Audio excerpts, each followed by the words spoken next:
ఈ బియ్యం ఫిలిప్పైన్కు ఇతర దేశాలకు ఎగుమతి చేయడానికి మీరు ఎవరైనా ఒక అడ్వైజర్ను పెట్టుకున్నారా? ఆ అడ్వైజర్ పేరు ప్రేమ్ చంద్ గార్గ్ అధ్యక్ష.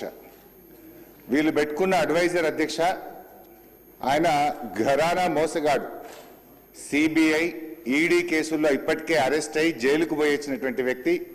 అనేక ఈడీ సిబిఐ కేసులు ఎదుర్కొంటున్నటువంటి ప్రేమ్ చంద్ గార్గ్ను బియ్యం విదేశాలకు ఎగుమతి చేయడానికి మీరు అడ్వైజర్గా పెట్టుకున్నారా? పెట్టుకుంటే ఆయన ఇప్పుడు ఎక్కడున్నాడు? ఆయన పనిచేస్తున్నాడా? మరి ఆయన ఒకవేళ తొలగించారా? ఉన్నాడా? తొలగిస్తే ఎందుకు తొలగించారో సమాధానం చెప్పండి. నెంబర్ 1, వీళ్ళు ఎంఓయూ చేసుకున్నది 10 లక్షల మెట్రిక్ టన్నులు పంపడానికి ఎంఓయూ చేసుకున్నారు. 1 లక్ష మెట్రిక్ టన్నులు అగ్రిమెంట్ చేసుకున్నారు అధ్యక్ష. కేంద్ర ప్రభుత్వ సంస్థ అధ్యక్ష ఐఏఎస్ ఆఫీసర్లు ఆ సంస్థ జేఎండి ఎండి గారు రాష్ట్ర ప్రభుత్వానికి లేఖ రాశారా? దీపక్ అగర్వాల్ అధ్యక్ష, ఇది నాఫెడ్ జేఎండి గారు రాష్ట్ర ప్రభుత్వానికి లేఖ రాశారు. అదేవిధంగా మరొక లేఖ కూడా నాఫెడ్ ఎండి గారు కూడా రాష్ట్ర ప్రభుత్వానికి లేఖ రాశారు.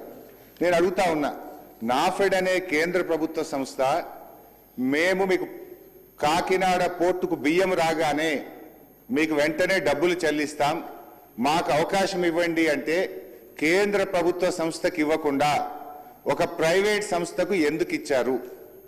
ఈ బియ్యం ఎగుమతి కోసం మీరు ఏమైనా టెండర్లు పిలిచారా? ఎక్స్ప్రెషన్ ఆఫ్ ఇంట్రెస్ట్ పిలిచారా? లేదు నామినేటెడ్ బేసిస్లో ప్రభుత్వ రంగ సంస్థ అడుగుతుండగా కూడా ప్రభుత్వ రంగ సంస్థకు అవకాశం ఇవ్వకుండా ఆ ప్రైవేట్ సంస్థకు ఎందుకు ఇవ్వవలసి వచ్చిందో మంత్రి గారు సమాధానం చెప్పాలి అధ్యక్ష. మూడోది అధ్యక్ష, ఇప్పుడు 22,500 ఎగుమతి చేశామన్నారు. మరొక 7,500 మెట్రిక్ టన్నులు 1 సంవత్సరం నుంచి కాకినాడ పోర్టులో పడి ఉన్నాయి. మరి ఆ కాకినాడ పోర్టులో ఏడాది నుంచి బియ్యం ఉంటాయి అధ్యక్ష, ముక్కిపోతాయి, పురుగులు పట్టిపోయినాయి. ఇవాళ వీళ్ళే షిప్పులో ఎక్కించి అక్కడ చేరుకునేదాకా వీళ్ళే బాధ్యత తీసుకున్నారు.